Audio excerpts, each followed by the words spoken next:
ఒక్క నిమిషం ఇలా ఊహించుకోండి. మీరు ఉదయం నిద్ర లేచేసరికి ఈ ప్రపంచంలో డబ్బే లేదు. మీ జేబులో నోట్లు, మీ బ్యాంక్ అకౌంట్లో బ్యాలెన్స్ అంతా మాయం. ఆ ఆలోచనే గుండెల్లో దడ పుట్టిస్తుంది కదా. సరే, డబ్బులేని ఆ ప్రపంచం ఎలా ఉంటుందో ఒక్కసారి వెళ్ళి చూద్దాం. సో ఇదే ప్రశ్న. ఒకవేళ రేపట్నుండి డబ్బు మాయమైపోతే అసలు మన పరిస్థితి ఏంటి? ఏం చేస్తాం? మన కథ ఇక్కడే మొదలవుతోంది. డబ్బు మాయమైన ఆ ఫస్ట్ డే, ఆ రోజు ఎలా ఉంటుందో తెలుసా? వీధుల నిండా భయం, కన్ఫ్యూజన్, అంతే, ఇంకేముండదు. వెంటనే ఫోన్ తీసి బ్యాంక్ యాప్ ఓపెన్ చేస్తారు కదా. అక్కడ ఏం కనిపిస్తుంది? మీ కష్టార్జితం, మీ సేవింగ్స్ అన్నీ కలిపి ఒకే ఒక నెంబర్ చూపిస్తుంది. అది ఒక పెద్ద సున్నా, అంతే. లక్షలున్నా, కోట్లున్నా అంతా ఒక్క రాత్రిలో గాల్లో కలిసిపోయింది. ఆ షాక్ ఎలా ఉంటుందో ఆలోచించండి. సరే, బ్యాంక్ అకౌంట్స్ పోయాయని అనుకుందాం. కనీసం గూగుల్ పే, ఫోన్పే అయినా పనిచేస్తాయేమో అని ట్రై చేస్తారు. కాని ఛాన్సే లేదు. ఎందుకంటే వాటికి మూలం డబ్బే కదా. ఆ డబ్బే లేనప్పుడు అవి మాత్రం ఎలా పనిచేస్తాయి? అప్పుడు గుర్తొస్తుంది ఇంట్లో బీరువాలో దాచిన డబ్బు. ఆ నోట్ల కట్టలు తీసి చూస్తే వాటికిప్పుడు విలువే లేదు. అవి జస్ట్ రంగురంగుల కాగితాలు అంతే. వాటితో కనీసం ఒక టీ కూడా కొనలేరు. ఇక్కడే అసలు సమస్య మొదలవుతుంది. చూడండి, బండిలో పెట్రోల్ అయిపోయింది. పెట్రోల్ బంకుకి వెళ్తారు, కాని ఇవ్వడానికి డబ్బు లేదు. అప్పుడేం చేస్తారు?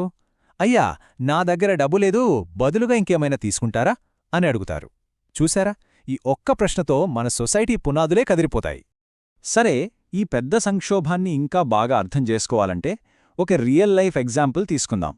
మనలాంటి ఒక మిడిల్ క్లాస్ ఫ్యామిలీ కథలోకి వెళ్దాం. వాళ్ళ స్ట్రగుల్ చూస్తే మనకి పరిస్థితి ఎంత సీరియస్సో అర్థమవుతుంది. ఇతని పేరు రమేష్, ఒక ఐటీ ఎంప్లాయ్. నెలకి 50,000 జీతం, బ్యాంక్లో 5 లక్షల సేవింగ్స్. నిన్నటి వరకు అంతా సెక్యూర్డ్ లైఫ్.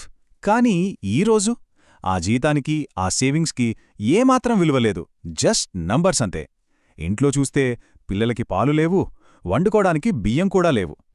ఇప్పుడు రమేష్ ఏం చెయ్యాలి? తన ఆఫీస్ ల్యాప్టాప్ తీసుకుని కిరాణా కొట్టుకు వెళ్ళాడు. అయ్యా, నా దగ్గర ఈ ల్యాప్టాప్ ఉంది, దీని బదులు ఒక 10 కేజీల బియ్యమిస్తారా అని అడుగుతాడు. ఎంత దారుణం చూడండి. లక్షల సంపాదించి పెట్టే అతని ఐటీ స్కిల్స్ కన్నా చేతిలో ఉన్న ల్యాప్టాప్ ఫ్యామిలీని కాపాడాల్సిన పరిస్థితొచ్చింది. సో దీన్ని బట్టి మనకొక విషయం క్లియర్గా అర్థమవుతుంది. కొత్త రూల్ ఏంటంటే, విలువ అనేది డబ్బులో లేదు. మీ దగ్గర ఏముంది, మీరు ఏం చేయగలరు అనే దాంట్లోనే ఉంది. మీ దగ్గరున్న వస్తువులకి, మీకున్న స్కిల్స్కే అసలు విలువ. సరే, రమేష్ లాంటి వాళ్ళందరూ ఇలా బతకడానికి ఏదో ఒకటి చేస్తున్నారు. మరి మొత్తం సమాజం పరిస్థితి ఏంటి? ఈ కొత్త వరల్డ్కి ఎలా అడాప్ట్ అవుతుంది? మెల్లమెల్లగా సొసైటీ అంతా వెనక్కి వెళ్తుంది ఒక పాత పద్ధతిలోకి. అదే ఈ బార్టర్ సిస్టమ్, అంటే వస్తు మార్పిడి. సింపుల్గా చెప్పాలంటే, ఒక వస్తువు ఇచ్చి దానికి బదులుగా ఇంకో వస్తువు లేదా సర్వీస్ తీసుకోవడం అన్నమాట. సో సొసైటీ ఫంక్షన్ అయ్యే విధానమే మారిపోతోంది. ఉదాహరణకి, రైతు కూరగాయలు ఇచ్చి బట్టలు తీసుకుంటాడు. టీచర్ పాఠాలు చెప్పినందుకు జీతం బదులు బియ్యం తీసుకుంటారు.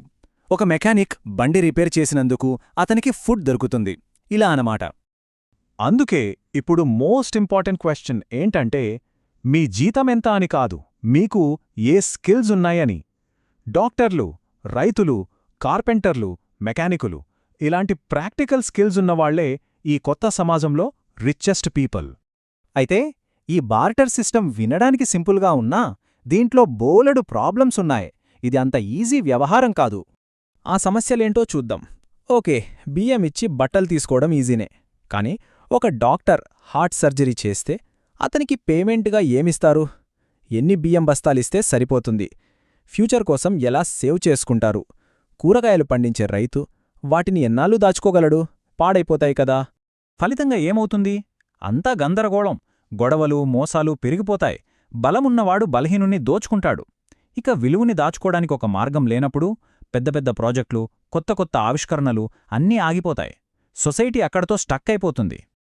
ఇదంతా చూశాక మన ముందొక పెద్ద ప్రశ్న నిలుస్తోంది. మరింతకీ నిజంగా విలువైనదేంటి? ఇక్కడే మనకు అసలు విషయం అర్థమవుతుంది. డబ్బు వచ్చినా పోయినా కొన్నింటి విలువ మాత్రం ఎప్పటికీ మారదు. అవేంటంటే మన స్కిల్స్, మన నాలెడ్జ్, మన హెల్త్, ఇంకా ముఖ్యంగా మన రిలేషన్షిప్స్, మన కమ్యూనిటీ.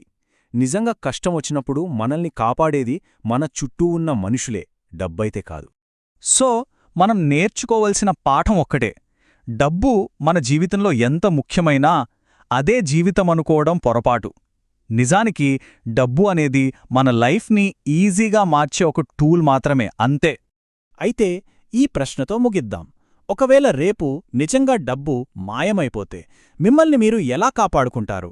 మీకున్న ఏ నైపుణ్యం మిమ్మల్ని బతికిస్తుంది? ఒక్కసారి ఆలోచించండి.